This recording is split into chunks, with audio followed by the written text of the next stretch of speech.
हम पश्चिम बंगाल की जनता को बधाई देते हैं जिन्होंने भाजपा के विभाजनकारी एजेंडे और धनबल तथा बाहुबल की ताकत को नकार कर बंगाल के भाईचारे को तरजीह दी है।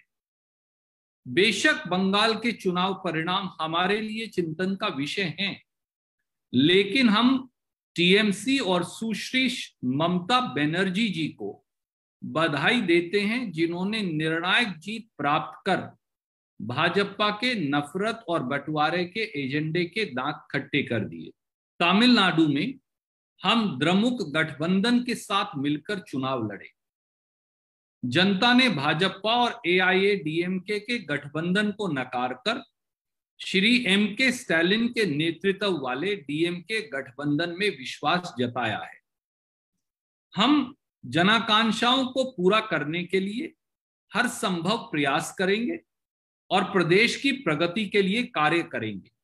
हम तमिलनाडु की बहादुर जनता की बुद्धिमत्ता के लिए भी और सूझबूझ के लिए उनको धन्यवाद भी देते हैं। लोकतंत्र में जनता का मत ही सर्वोपरि होता है। पश्चिम बंगाल, असम, केरल, तमिलनाडु और पुडुचेरी की जनता ने अगले 5 साल के लिए अपना जनमत दे दिया है। हम इन चुनाव परिणामों को पूरी विनम्रता और जिम्मेदारी से हाथ जोड़कर स्वीकार करते हैं। इस विषय पर कोई दो राय नहीं हो सकती कि चुनाव परिणाम हमारी अपेक्षाओं के अनुरूप नहीं है। विशेषकर असम और केरल विधानसभा के चुनाव परिणाम हमारे लिए चुनौतीपूर्ण भी हैं और आशा के विपरीत भी। हम चुनाव हारे हैं, पर ना हिम्मत हारी है, ना मनोबल खोया और ना ही आगे बढ़ते रहने का संकल्प।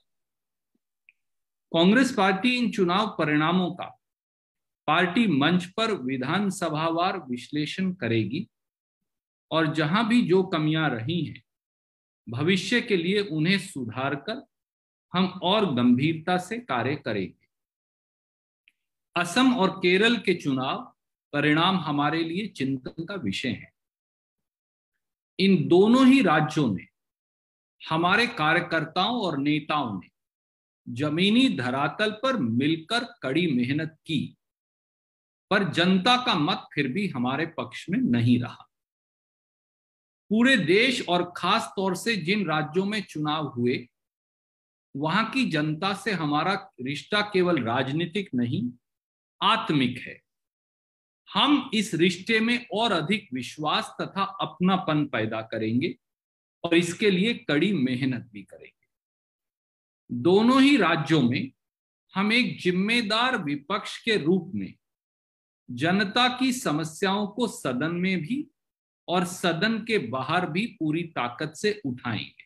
और हम लोग भी मुख्य विपक्षी पार्टी के तौर पे कांग्रेस को देखते हैं, लेकिन जो राज्यों के चुनाव में प्रदर्शन है, चाहे बाकी पार्टियां जो बीजेपी की विरोधी मानी जाती है, चाहे वो लेफ्ट हो केरल में या फिर डीएमके हो तमिलनाडु में, पश्चिम बंगाल में ममता बनर्जी हो, या बिहार के चुनाव में भी हमने देखा कि आरजेडी ने बहुत बेहतर प्रदर्शन किया था। तो ऐसे में जहां कांग्रेस सिकुड़ रही है, आपकी भावना का सम्मान कि आप लोग मुख्य विकल्प मानते हैं अपने आप को, लेकिन लगातार राज्यों में कांग्रेस पार्टी सिकुड़ रही है और केरल में तो इस तरह के नतीजे आने की उम्मीद नहीं थी, जहां आपका मुकाबला ऐसे सरकार के खिलाफ था जहां 5 साल में सत्ता बदलती है।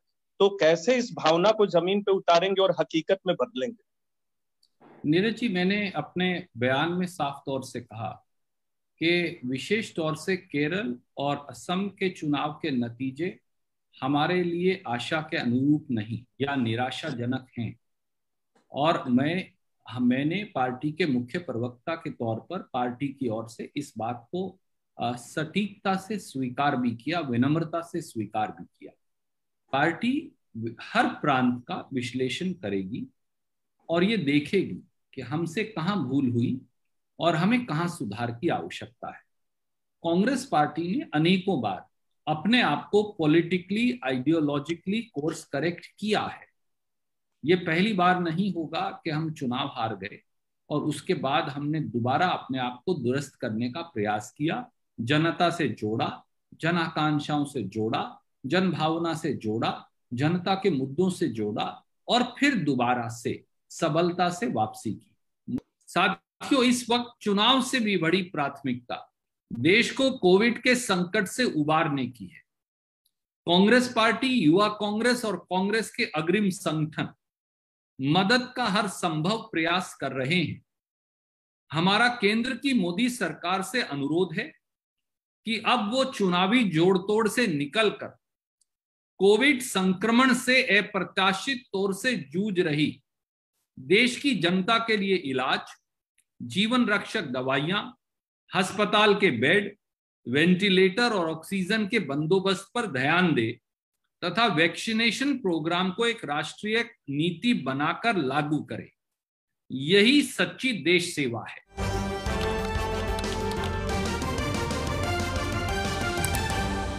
आपकी आवाज